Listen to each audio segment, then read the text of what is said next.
So hello to everyone listening. My name is Sebastian Lamb, and this is my final presentation as part of Texas A&M's O-REU program. My project was based around the modeling of oxide growth rates in fecal alloys, and my mentor was Dr. Stu Malloy from Los Alamos National Lab. So some background on the project.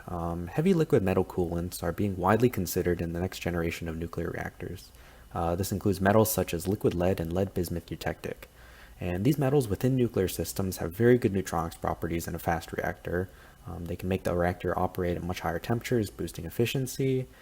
They have high stability relative to other coolants like sodium, and they're accident tolerant. However, some of the more negative impacts of HLM coolants include bismuth transmutations in LBE, and the biggest issue, liquid metal corrosion. But because of these reasons, they've found uses in high-power neutron sources and in fast reactors. But looking more into the corrosion issue, we can identify three main ways HLM coolants corrode materials: oxidation, erosion, and solubility dissolution of metals like nickel. And from what we know from any basic corrosion class in material science is that under oxidizing conditions, alloys with strong corrosion resistance need to develop an oxide passivation layer to protect against corrosion attack. And this has created a need for materials to resist these corrosion factors and develop a resistive oxide scale to resist the HLM environment.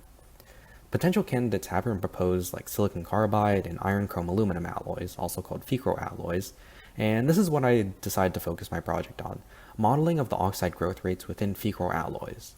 And one of the most commercially available fecal alloys is called Canthal APMT, with a composition of 3 weight percent molybdenum, 21 weight percent chrome, 5 weight percent aluminum, with iron being the balance. And I chose to focus all of the data in this presentation on this specific alloy for brevity. So here I set up three major milestones for the project. First would be a literature review of the fecal alloy system and collecting as much data as I could on the oxide evolution of these alloys. Second would be analyzing the data that was collected and fitting them towards empirical models. And lastly, we would use these empirical models in conjunction with finite element analysis in order to gain a more predictive model for the oxide growth rates in fecal alloys. So in the first milestone of literature review, I scoured the internet for different papers about fecal alloy oxide growth. And here's one example of a fecal alloy called Canthal APMT, where I basically tabulated data like this. I found different studies and plotted the data for oxide thickness versus time and temperature for both air and LB environments.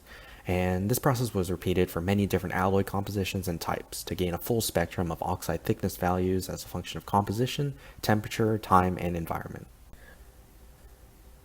But as I was collecting data, an interesting trend arose, where I found that three temperature-dependent mechanisms were always forming on these fecal alloys. At low temperatures, a duplex oxide formed, where the inward diffusion of oxygen formed a spinel oxide structure on the surface, composed mostly of iron, chrome, and aluminum oxides, and the outward diffusion of iron formed an iron oxide layer coating the surface of the fecal alloy. At more intermediate temperature ranges, though, a triple layered structure formed where the same spinel oxide structure and outer iron oxide structure formed. However, now an innermost layer of alumina formed due to the inward diffusion of oxygen. And finally, at high temperatures, a single alumina layer formed where the spinel oxide and the iron oxide would spall off, just leaving the innermost aluminum oxide layer. So with these three mechanisms in mind, I wanted to use the data that was collected in order to gain a more definitive temperature bound for where these three mechanisms operate at. So in order to do that, I plotted the data again, except with regard to the three different mechanisms that were found, and it yielded the following results. On the z-axis, we have the temperature of the oxide growth, and on the x and y axes, we have a ternary plot showing the composition of the alloy. And the different colors of the dots show which mechanism of oxidation growth was found on the fecal alloy, with red being the low temperature mechanism, blue being the intermediate temperature mechanism, and the black being the high temperature mechanism. And from here we can really start to see some trends. So for below 500 degrees C in air, approximately, only the low temperature duplex structure forms, while the single intermediate temperature structure formed once at around 600 degrees Celsius. Above 700 degrees Celsius, though, only the high temperature aluminum structure oxide formed, with exceptions of some alloys which had very small aluminum concentrations of below 3 weight percent. And the same data trends can be generally seen in LB environments too, where for below 500 degrees Celsius for fecal alloys, a low temperature duplex structure primarily formed, while at higher temperatures of around 700 degrees Celsius and above, the high temperature alumina structure primarily formed. However, in LB, a new feature at high temperatures was also found, where the oxide layer was able to completely dissolve into the LB, and some studies found that the intermediate temperature structure was found at much higher temperatures too. So now using this data, we can put more definitive temperature bounds on different mechanisms and where they operate. So for the low temperature duplex structure, we can say it forms generally below 500 degrees Celsius and below, while the intermediate temperature structure forms between 500 and 600 degrees Celsius. And lastly, the high temperature alumina structure forms at above 600 degrees Celsius and above. And now we can use this and analyze the data for the oxide growth over time and use the temperature bounds to separate the data into the different structures that they are forming. So for the same model of Canthal APMT ferroalloys, a power law can be used to best fit the data for the low and intermediate temperature structures, while the traditional parabolic law approximation best fits the high temperature alumina structure.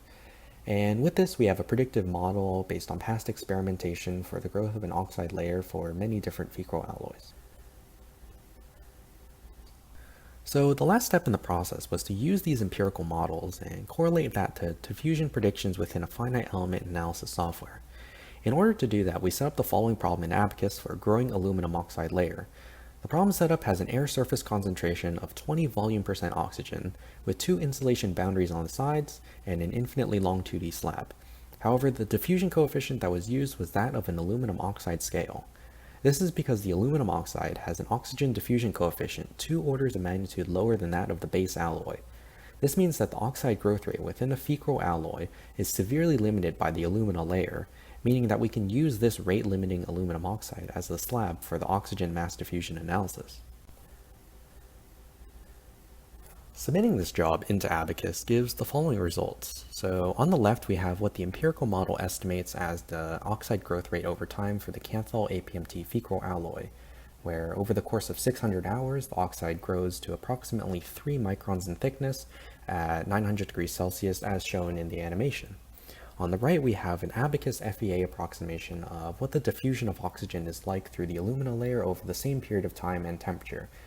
We can now compare these two models and find that there is a concentration line in the FEA model which the oxide thickness generally follows. From this, we can assume that it's at this critical concentration of oxygen that the oxide structure is formed. Numerically, this is around 19 volume% air relative to the 20 volume% air boundary condition on the surface. Furthermore, we can plot the oxide thickness versus time data for the Canthal APMT alloy at 900 degrees Celsius from the approximation of the experimental results versus a fixed second law solution with a fixed surface concentration. If we use the previous 19 volume% critical oxygen concentration from the FEA analysis, we can see that the line follows almost the exact same path, further verifying the results of the FEA model. And now from this, we have a model which predicts the oxide thickness versus time for a variety of ferroalloys, now based on experimental data and its correlation with FEA diffusion rates. So in summary, this project was able to compile and create empirical fits for the current corrosion data in ferroalloys in LB, air, and in liquid lead environments. We were also able to create a conceptual model of the oxide growth rates in ferroalloys. And lastly, we were able to create an FEA model of the oxide growth rates and compare this back with the empirical models. Future work for this project will include hopefully turning these results and studies into a helpful review paper for the ferroalloy system, which has not been done yet. Also, plans in the future include presenting this data at the upcoming TMS 2021 exhibition in the HLM Corrosion Symposium. These are the references that I used to make this presentation. And as a final message, I would like to thank Texas A&M and their O-REU program for this opportunity and the resources to conduct this research. And I would also like to thank Dr. Stu Malloy from the Los Alamos National Lab for being my amazing mentor and for guiding me along this project.